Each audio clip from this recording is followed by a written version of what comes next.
अल्लाह ने अपनी किताब नाजिल क्यों फरमाई?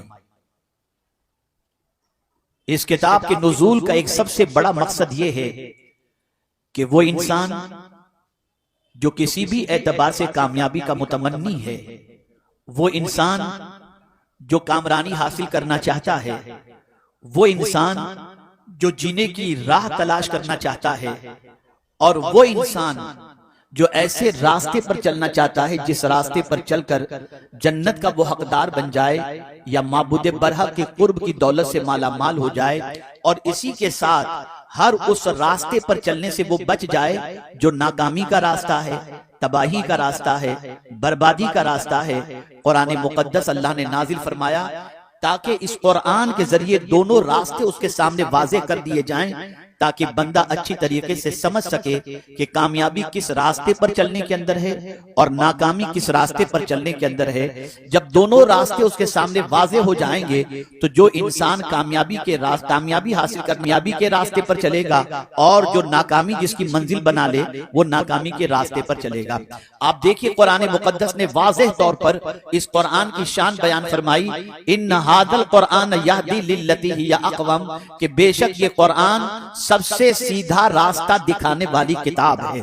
अगर कोई किताब सबसे सीधा रास्ता दिखा सकती है तो ये कुरान मुकद्दस है। मेरे प्यारे आका सल्लल्लाहु तआला अलैहि वसल्लम के प्यारे दीवानों, जो रास्ता देखना चाहता है उसे कुरान रास्ता दिखाता है, और कुरान किन लोगों को रास्ता दिखाता है उसे भी कुरान ने वाज़ेह तौर पर फरमा दिया, हुदल लिल मुत्तकीन, जिसके दिल में अल्लाह का डर हो ये किताब उसे राह दिखाती है। जिस बंदे के दिल में नेकी का जज्बा हो ये किताब उसे, जो इंसान खुशबख्त हो ये किताब उसे राह दिखाती है, और जो इस किताब की पैरवी करता है वो न कभी गुमराह होगा और न कभी आखिरत के अंदर बदबख्त होगा। मेरे प्यारे आका सल्लल्लाहु तआला अलैहि वसल्लम के प्यारे दीवानों, यही किताब है जिसकी गाइडलाइन को फॉलो करने वाले तख्त व ताज के मालिक भी बन गए, और वक्त की तागूती ताकतों ने जिनके सामने सरेंडर होने ही के अंदर अपने लिए आफियत समझी। वो क्या चीज थी, वो कौन सा रास्ता था जिस रास्ते पर चलने के बाद अल्लाह अज़्ज़ा व जल्ल ने फाका मस्त लोगों को ताज शाही अता फरमा दिया, और चटाई पर बैठने वालों को तख्त व ताज का मालिक बना दिया, और छोटे से अरसे के अंदर, मुख्तसर से अरसे के अंदर 22 लाख मुरब्बा मील के ऊपर हुकूमत कायम करने का अल्लाह अज़्ज़ा व जल्ल ने मौका अता फरमाया। तो मेरे प्यारे आका सल्लल्लाहु अलैहि वसल्लम के प्यारे दीवानों, कहीं और से उन्होंने रास्ता नहीं तलाश किया था, उन्होंने रास्ता तलाश किया था कुरान से। उन्होंने गाइडलाइन फॉलो की थी कुरान की। कुरान जिस समत ले गया वो उसी समत गए, कुरान ने जहां से रोक दिया वहां से वो रुक गए। जब कैफियत ये हो गई तो मेरे प्यारे आका सल्लल्लाहु अलैहि वसल्लम के प्यारे दीवानों, कामयाबी से दुनिया की कोई ताकत उनको रोक नहीं सकी। आज इस कौम का सबसे बड़ा अलमिया ये है कि कुरान जो रास्ता दिखाता है उस पर नहीं चलना, सिनेमा जो रास्ता दिखाता है उस रास्ते पर चलना है, नापाक लोग जो रास्ता दिखाते हैं उस रास्ते पर चलना है। हैरत की बात है, कुरान पर ईमान और कुरान के रास्ते पर नहीं चलना, कुरान पर ईमान, कुरान के हुकूक को अदा नहीं करना, कुरान पर ईमान, कुरान की तिलावत नहीं करना, कुरान पर ईमान, कुरान को समझने की कोशिश नहीं करना, कुरान पर ईमान, कुरान का तर्जमा नहीं पढ़ना, कुरान पर ईमान और कुरान पर अमल न करना। तो ईमान किस चीज का नाम है? सिर्फ मान लेने से काम तो नहीं होता। मिसाल के तौर पर मैं आपको बताऊं, आपने किसी को अपनी बीवी की हैसियत से कबूल कर लिया तो इतना कहने पर तो काम नहीं चलता ना। अब नफ्ते की जिम्मेदारी आपके ऊपर है, अच्छा घर देना आपकी जिम्मेदारी है, अपने साथ रखना आपकी जिम्मेदारी है, कपड़े दिलाना आपकी जिम्मेदारी है, जो आप खाओ वही उसको खिलाओ ये आपकी जिम्मेदारी है। तो क्या कुरान मुकद्दस को अल्लाह की किताब मानकर आप पर हम पर कोई जिम्मेदारी आयद नहीं होती? जब हमने कुरान को अल्लाह की किताब माना है तो इस किताब को अल्लाह की किताब मानने के बाद इसके हक को अदा करो, इसकी गाइडलाइन को फॉलो करो। ये किताब नाजिल ही इसलिए की गई ताकि गुमराही से बचाया जाए, बुराइयों से बचाया जाए, बदकिरदारी से बचाया जाए, नापाक से बचाया जाए। मेरे प्यारे आका सल्लल्लाहु अलैहि वसल्लम के प्यारे दीवानों, नाकामी से बचाया जाए। लेकिन आज के दौर का इंसान जब कामयाबी हासिल करना चाहता है तो वो ये तसव्वुर करता है जितना मैं कुरान से दूर रहूंगा मुझे कामयाबी मिलेगी। मैं इस वक्त एक मुस्लिम अक्सरियती इलाके के अंदर बांद्रा की सरजमीन पर मौजूद हूँ। अगर मैं इस मोहल्ले के अंदर हमारे नौजवानों की जिंदगी के अंदर कुरान पर अमल के जज्बे को तलाश करूं तो मेरा विजदान कहता है कि शायद 1% भी हमें इस मोहल्ले के अंदर ऐसा कोई बंदा मिल जाए जो कुरान पर अमल करता हुआ नजर आए। पता ये चला है मुसलमान लेकिन अल्लाह की किताब पर अमल करने का जज्बा सर्द पड़ चुका है। अल्लाह की किताब पर अमल करने का जज्बा कमजोर हो चुका है। मैं हैरान हूं या अल्लाह, जब ये किताब रास्ता दिखाने वाली किताब है तो दिखाती किसको है और किसको नहीं दिखाती। जब इसको मैंने कुरान में तलाश किया तो मेरी अक्ल दंग रह गई। अल्लाह की ये किताब रास्ता किसको दिखाती है? तो मेरे प्यारे आका सल्लल्लाहु अलैहि वसल्लम के प्यारे दीवानों, जिसके अंदर सच्ची तलब होती है, जो कुरान मुकद्दस से सही ताल्लुक रखता है, तो फिर ये किताब उस बंदे को सच्चा रास्ता दिखाती है, सीधा रास्ता ये किताब दिखाती है। यही वजह है कि सहाबाए किराम अलैहिमुर रिदवान ने कुरान से ऐसी मोहब्बत की, ऐसी चाहत कुरान की अपने अंदर पैदा कर ली कि एक सहाबी फरमाते हैं कि मेरी ऊंट की रस्सी भी गुम जाए तो मैं उसे कुरान से तलाश कर लेता हूं। पता ये चला कुरान रास्ता दिखाने वाली किताब है। अल्लाह अकबर। आज कुतुब नुमा है, आज बहुत सारी चीजें हैं जिसके जरिए रास्ता इंसान देख लेता है। हवाई जहाज में आप सफर करते हैं, आप बाइक आप जो है कार में सफर करते हैं, जीपीएस लगा लिया, रास्ता मिल गया। मैं पूछना चाहता हूं, कभी कभी ये रास्ता दिखाने वाला ये गूगल जीपीएस ऐसी जगह पर भी ले जाता है कि शॉर्टकट की जगह पर लंबा रास्ता हो जाता है। लेकिन एक इंसान, मुझे अफसोस के साथ ये कहना पड़ता है, एक इंसान उस जीपीएस पर भरोसा करके डेस्टिनेशन लगाकर फिर बिला झिझक सफर करता है कि ये मंजिल तक पहुंचा देगा। नादान, जितना तुझे जीपीएस पर भरोसा है, काश तो उतना कुरान पर भरोसा कर लेता, काश तेरा यकीन उतना कुरान पर हो जाता। ये वो किताब है कि इसकी गाइडलाइन को फॉलो करने वाला यहां से सफर अगर शुरू करे तो उसका सफर जाकर सीधा जन्नत ही पर खत्म होता है। उसका फाइनल डेस्टिनेशन जन्नत है। जन्नत में जाने की तमन्ना रखने वाला कुरान की गाइडलाइन को फॉलो करेगा। जन्नत में जाने की तड़प रखने वाला कुरान की गाइडलाइन को फॉलो करेगा। और जो जन्नत की तमन्ना नहीं रखता वो कभी कुरान की गाइडलाइन को फॉलो नहीं करेगा, कभी फॉलो नहीं करेगा। अब तो हमारी चाहत जन्नत की भी नहीं रह गई। मैं आपको एक मिसाल के जरिए समझाऊं। मुकद्दस महीना करीब है और खुतबा मुबल्लिगीन माशाअल्लाह खिताब करते हैं, दर्स देते हैं। ये तस्बीह 100 बार पढ़ो इसका ये सवाब, 100 बार पढ़ो ये सवाब, इतनी बार पढ़ो ये सवाब। बिल्कुल हक है, इनकार नहीं। एक दूसरा पहलू भी मैं आपको बता दूं, शायद पहली बार आप सुने, जितनी मर्तबा तस्बीह के बारे में आपको पढ़ने के लिए कहा जाता है, आप पढ़ते हैं पूरी काउंटिंग के साथ पढ़ते हैं कि 450 मर्तबा हस्बुनल्लाहु व निअमल वकील इशा के बाद पढ़ना है, बराबर काउंटिंग के साथ पढ़ते हैं। 111 बार कोई अमल करना है काउंटिंग के साथ। मैं एक नई काउंटिंग भी आपको बताता हूं, आज से शुरू करो। अपने घर के बाहर छोटे छोटे पत्थर जमा कर लो और जब एक गुनाह हो ना तो उस पत्थर को अपने घर में रखना शुरू करो। ये भी काउंट करो कि आज कितने गुनाह हुए। मैं पूरे यकीन के साथ कहता हूं, एक महीने में घर में आपको रहने की जगह नहीं मिलेगी। कभी गुनाह भी तो काउंट करो। जिस तरीके से तस्बीह को काउंट करके पढ़ते हो, कभी गुनाहों को भी काउंट तो करो कि जिंदगी में कितने गुनाह हो रहे हैं। उसको काउंट करने का टाइम नहीं, उसको गिनने का टाइम नहीं है। एक बुजुर्ग एक तसव्वुर की बुनियाद पर अपनी जान जाने आफरी के सुपुर्द कर देते हैं, सिर्फ इस वजह से कि किसी ने पूछा कि हुजूर आपकी उम्र कितनी? तो कहते हैं कमोबेश 60 साल। पूछने वाले ने पूछा और वो चला गया, लेकिन इनके जहन को झंझोड़ के चला गया। जैसे ही उन्होंने कहा 60 साल कमोबेश, उस बंदे के जाने के बाद उनके जहन के अंदर ये बात आई, मेरी उम्र 60 साल हो गई। अगर मैं दिन में एक भी गुनाह किया तो 60 साल में मुझसे कितने गुनाह हो गए। इतने गुनाहों के साथ में अपने रब को कैसे मुंह दिखाऊंगा। बस ये तसव्वुर आया कि रब को कैसे मुंह दिखाऊंगा इतने गुनाहों के साथ कि जिस्म से रूह परवास हो गई। हम नेकियों को तो काउंट करते हैं, कभी गुनाहों को भी तो काउंट करें। हम नेकियों को तो हिसाब, नेकियों का तो हिसाब करते हैं, कभी गुनाहों का भी तो हिसाब करें। लेकिन हमारे पास इसका टाइम नहीं। और एक नया पहलू कुरान का मैं आपके सामने पेश करूंगा। जन्नत में तो बंदा उस वक्त जाएगा जब जहन्नम से बचा लिया जाएगा। डायरेक्ट जन्नत में नहीं, पहले जहन्नम से बचा लिया जाएगा, इसलिए कि पुलसिरात जहन्नम के ऊपर है। तो जब जहन्नम से बचा लिया जाएगा तब वो जन्नत में जाएगा। इसी को कुरान लिखा फमन ज़ुहज़िहा अनिन नार व उदखिलल जन्नह फक़द फाज़। पता चला, पहले कोशिश करो जहन्नम से बचने की, पहले कोशिश करो जहन्नम से बचने की। और यही दुआ को माह रमजान में 4 रकात के बाद अल्लाह की बारगाह में करते हैं ना, तस्बीह के बाद।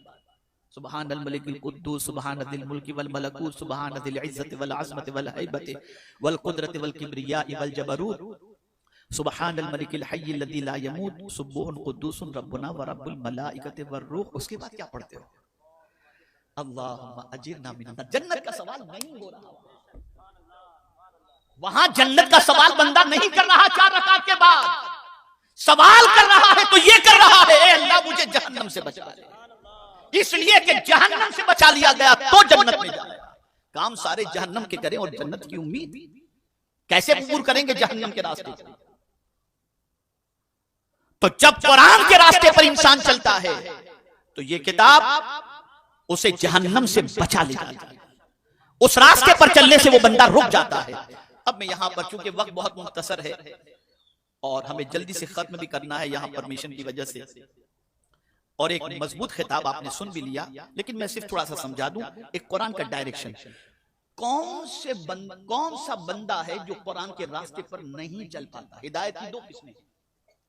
एक तो अल्लाह किसी को तौफीक दे तो उसे सीधा रास्ता मिल जाता है, और दूसरा यह है कि कोई रास्ता दिखाए और कोई चलने वाला रास्ते पर चलने का सिलसिला शुरू करे तो उसे हिदायत मिल जाती। जैसा कि अल्लाह ने खुद फरमाया वल्लज़ीना जाहदू फीना लनहदियन्नहुम सुबुलना, और जो अल्लाह की राह में कोशिश करता है अल्लाह उसे रास्ते बताता है। लनहदियन्नहुम सुबुलना, एक नहीं कई रास्ते अल्लाह उसे दिखा देता, लेकिन शर्त यह है कि वो कदम उठाए, कोशिश करे। बगैर कोशिश करने वाले को रास्ता नहीं मिलता। लेकिन रास्ता किसको नहीं? दिल्लु बिही कसीरा वयाहदी बिही कसीरा। बहुत से लोग इस किताब के जरिए मंजिल मकसूद को हासिल कर लेंगे और बहुत से लोग इस किताब की वजह से गुमराह हो जाएंगे। किताब का कसूर नहीं, किताब का तर्जमा गलत करके, मानी गलत करके, किताब पर न चल करके वो रास्ता भटक जाएंगे। अगर तवज्जो चाहूंगा अपनी तरफ से नहीं, आपको आईना दिखा रहा हूं, हम खुद भी देख लें अपना आईना। अगर हम कुरान पर नहीं चलते तो कहीं ना कहीं हमारी जिंदगी में जुल्म मौजूद है। अगर हमें कुरान पर चलने का जज्बा नहीं मिलता तो कहीं ना कहीं हमारे अंदर गुनाह कबीरा का इर्तिकाब का मामला नजर आता है। इसलिए कि अल्लाह ने फरमाया इन्नल्लाह ला युहिब्बुल फासिकीन ला यहदिल फासिकीन, और कमा क़ाल कि अल्लाह ताला फासिकों को रास्ता नहीं दिखाता। और यहां पर मैं आपको बताऊं फिस्क से मुराद क्या है। फिस्क की 3 किस्में हैं। तकरीबन मुफस्सिरीन इस बात की तरफ गए कि फिस्क से मुराद गुनाह कबीरा है, और जहां कुरान के अंदर फिस्क का मामला आया है उससे मुराद गुमराही है। अब ये 3 किस्में जो फिस्क की है उसे आप समझ लें। एक किस्म जो है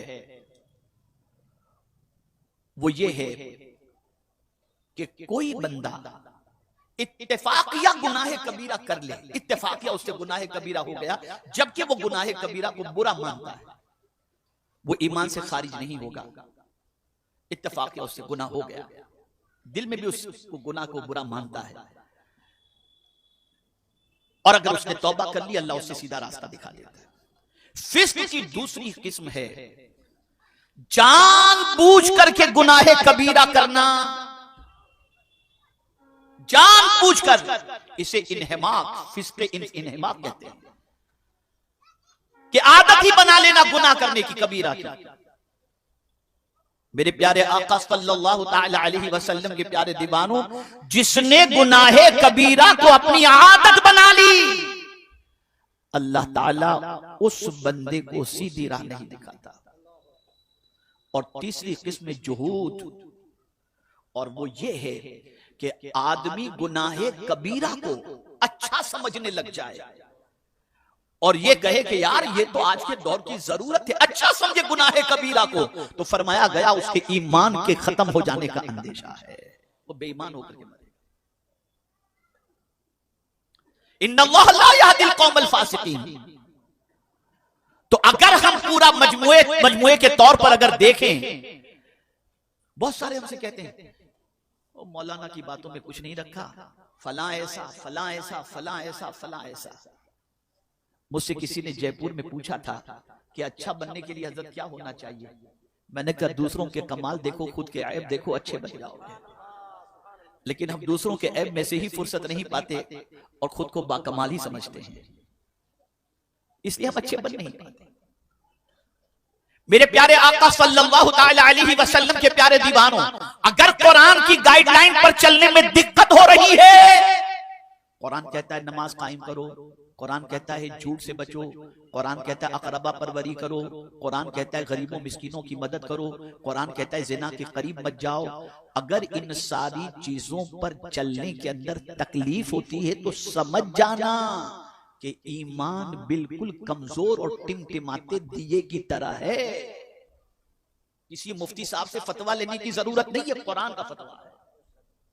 और अगर बुराई का ख्याल आते ही कदम रुक जाए, मेरा मौला देख रहा है, बुराई की आवाज पर कदम रुक जाए कि नहीं मुझे कल खुदा को मुंह दिखाना है, तो अल्लाह का शुक्र अदा करो कि अल्लाह ने ईमान की शम्म को तुम्हारे सीने में रोशन कर रखा है और वो चाहता है कि भटकने से बच जाओ।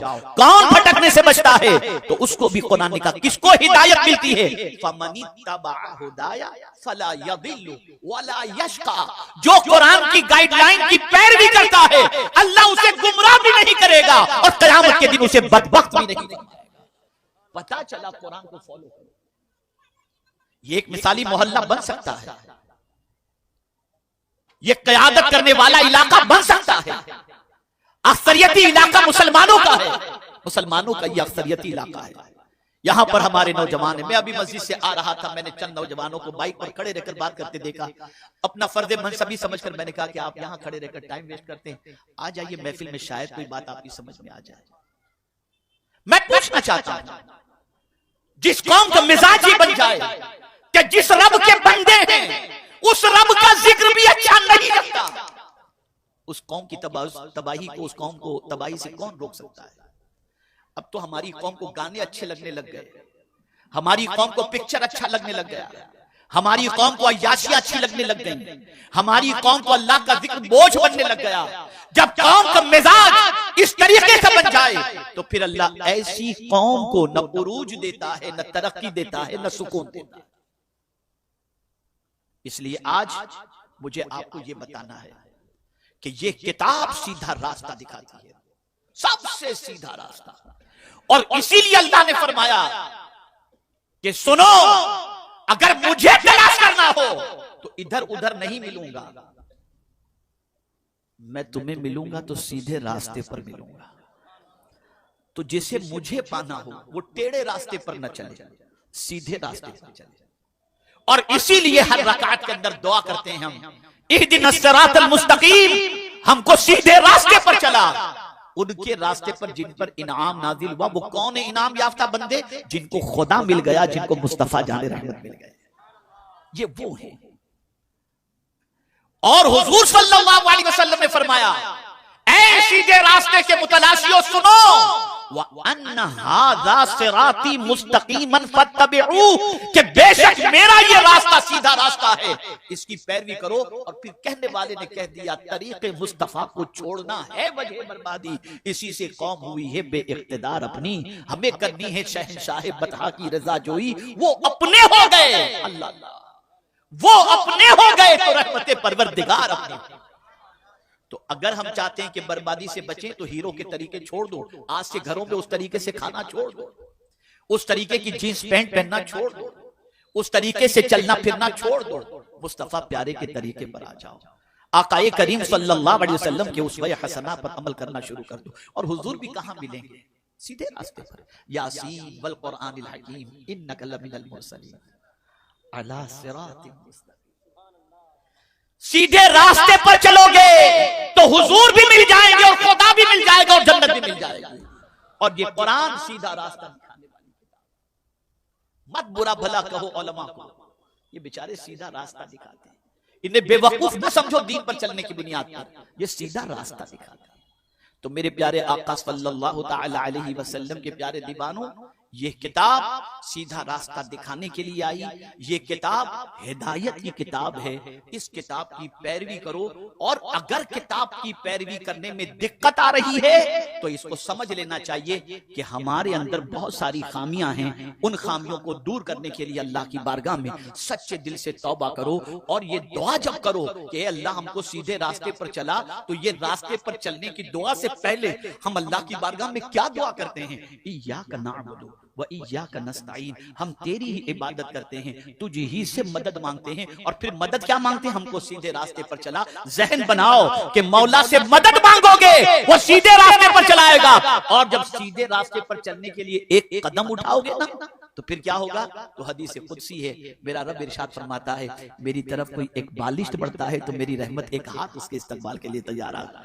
अगर कोई चल कर आता है तो मेरी रहमत दौड़कर उसका इस्तकबाल करती है। इसलिए जरूरत है सीधे रास्ते के मुसाफिर बन जाओ। ऐ नौजवानाने बांद्रा, तुम्हारे ऊपर बहुत बड़ी जिम्मेदारी है। तुम्हारी जिम्मेदारी सबसे बड़ी ये है कि तुम आज के बाद गुनाहों से रिश्ता तोड़ दो, आवारगी से रिश्ता तोड़ दो। हमारे बहुत सारे बच्चे आज ड्रग्स के अंदर डूब गए, अय्याशी के अंदर डूब गए, ज़िना के अंदर डूब गए, अपनी कमाइयों को बर्बादी में डालने की तरफ डूब गए। खुदारा बचो इन चीजों से, अपने रब से ताल्लुक मजबूत करो, उसके प्यारे हबीब सल्लल्लाहु अलैहि वसल्लम से अपने ताल्लुक को मजबूत करो। और याद रखो, रिस्क देने वाली जात खुदा की है और तकसीम करने वाली जात मोहम्मद अरबी सल्लल्लाहु अलैहि वसल्लम की है।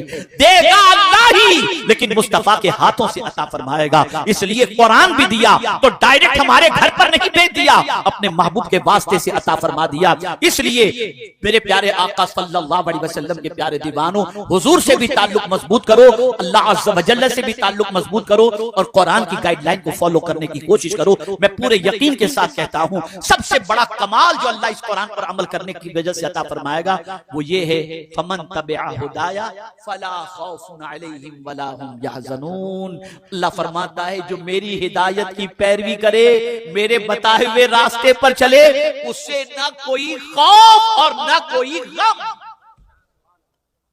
ये कुरान का फरमान है।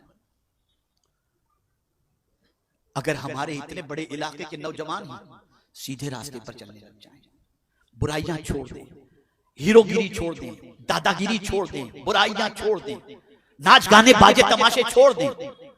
और कभी क्या होता है, इस रास्ते पर चलते हैं तो सबसे पहले शैतान भी कहीं और नहीं बैठा। यही बड़े अजीब बात, शैतान भी शराब के अड्डे पे नहीं बैठा, शैतान भी सीधे रास्ते पर बैठा है। लाक़ुदन्न लहुम सिरातकल मुस्तक़ीम, वो भी सीधे रास्ते पर बैठा है कि जहां कोई चलना चाहेगा गिरा देगा। और हमारी कौम इतनी इल्ला माशाअल्लाह इतनी नाअहल है कि अगर कोई गलत काम करने वाला तौबा करके सीधे रास्ते पर आ जाए ना, तो कब से सुधर गया।